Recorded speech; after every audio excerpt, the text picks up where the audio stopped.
ओम नमो भगवते वासुदेवाय।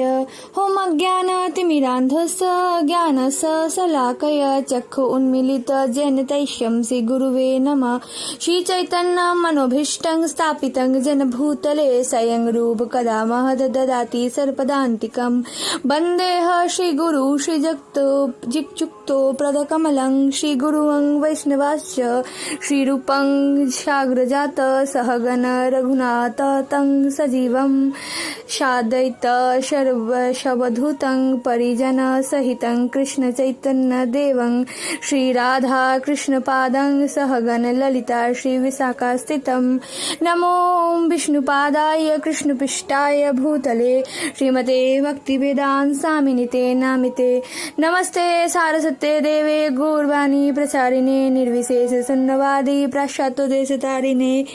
वाञ्छाकल्पतरुश्च कृपा सिन्धुश्च एव च पतिनां पावनेभ्यो वैष्णवेभ्यो नमो नमो। नमो महावदानाय कृष्ण प्रेम प्रदायते कृष्णाय कृष्ण चैतन्य नामे गौतिते नमो। हे कृष्ण करुण दीनबन्धु जगत्पते गोपेश गोपिकान्त राधाकान्त नमस्तस्ते। तप्त कांच गौरांगी राधे वृंदावनेश्वरी विश्वभानुसुते देवी प्रणमामि हरिप्रिये। जय श्री कृष्ण चैतन्य प्रभु नित्यानंद श्री अद्वैत गदाधर शिवसाती गौर भक्तवृंद। हरे कृष्णा कृष्ण कृष्ण हरे हरे हरे राम राम राम हरे हरे। নমস্কার, শ্রীকৃষ্ণ পদাবলী চ্যানেলের পক্ষ থেকে আপনাদের সকলকে জানাই স্বাগত। আজ আমাদের পরিবেশনের বিষয় শ্রী শ্রী ব্রহ্ম সংহিতা। সচ্চিদানন্দ বিগ্রহ গোবিন্দ শ্রীকৃষ্ণই পরমেশ্বর। তিনি অনাদি, সকলেরই আদি এবং সকলের কারণের কারণ। লক্ষ লক্ষ কল্পবৃক্ষে পরিবৃত চিন্তামণি দ্বারা গঠিত গৃহসমূহে সমৃদ্ধ ধামে সুরভি অর্থাৎ কামধেনুগণকে যিনি পালন করিতেছেন এবং শত সহস্র লক্ষ্মীগণ কর্তৃক সাদরে পরিবেশিত হইতেছেন, সেই আদিপুরুষ গোবিন্দকে আমি ভজনা করি। মুরারি বাদনে তাৎপর কমলদলের ন্যায় প্রফুল্ল নয়ন, ময়ূরপুচ্ছের দ্বারা ভূষিত মস্তক, নীল মেঘবর্ণ যে সুন্দর শরীর, কোটি কন্দ মোহনকারী বিশেষ শোভা বিশিষ্ট সেই আদিপুরুষ গোবিন্দকে আমি ভজনা করি। যাহার গলদেশে দোলায়িত চন্দ্র কেশব শোভিতা, যাহার গলদেশে দোলায়িত চন্দ্র শোভিতা বনমালা বংশী ও রত্নাঙ্গ, যাহার করদয়ে যিনি সর্বদা প্রণয় কেলি বিলাসযুক্ত লালিত ত্রিভঙ্গ শ্যামসুন্দর রূপী, যাহার নিত্রপ্রকাশ, সেই আদিপুরুষ গোবিন্দকে আমি ভজনা করি।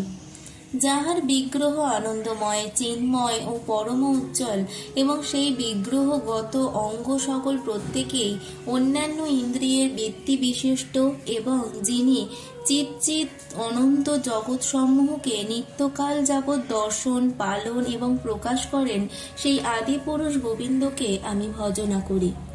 যিনি অদ্বৈত, অচ্যুত, অনাদি, অনন্ত রূপ, আদি পুরাণ পুরুষ হইয়াও নব যৌবন সম্পন্না সুন্দর পুরুষ এবং যিনি বেদেরও অগম্য কিন্তু শুদ্ধ আত্মভক্তির দ্বারাই লভ্য, সেই আদিপুরুষ গোবিন্দকে আমি ভজনা করি।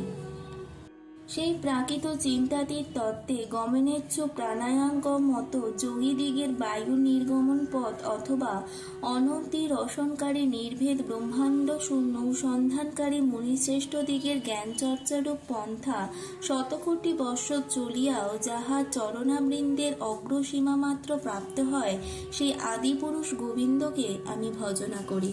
যিনি শক্তি ও শক্তিমানের অভেদ্য প্রযুক্ত এক তত্ত্ব, কোটি কোটি ব্রহ্মাণ্ড রচনা কার্যে যাহার শক্তি অপৃথক্য রূপে আছে, সমস্ত ব্রহ্মাণ্ডগণ যাহার মধ্যে বর্তমান এবং যিনি সমস্ত ব্রহ্মাণ্ডগত সমস্ত পরমাণুতে পূর্ণরূপে অবস্থিত, সেই আদিপুরুষ গোবিন্দকে আমি ভজনা করি।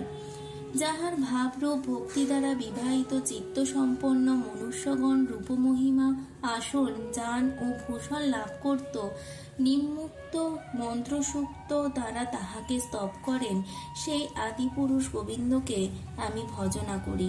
আনন্দ চিন্ময় রস দ্বারা প্রতিভাবিত স্বয়চিত্ররূপের অনুরূপা চতুষ্টি কলাযুক্ত লাদিনী শক্তিরূপা রাধা ও তৎকায় বুদ্ধরূপা সখীবর্গের সহিত যে অখিলাভূত পুরুষ নিত্য স্বয়ং গোলকধামে বাস করেন, সেই আদিপুরুষ গোবিন্দকে আমি ভজনা করি।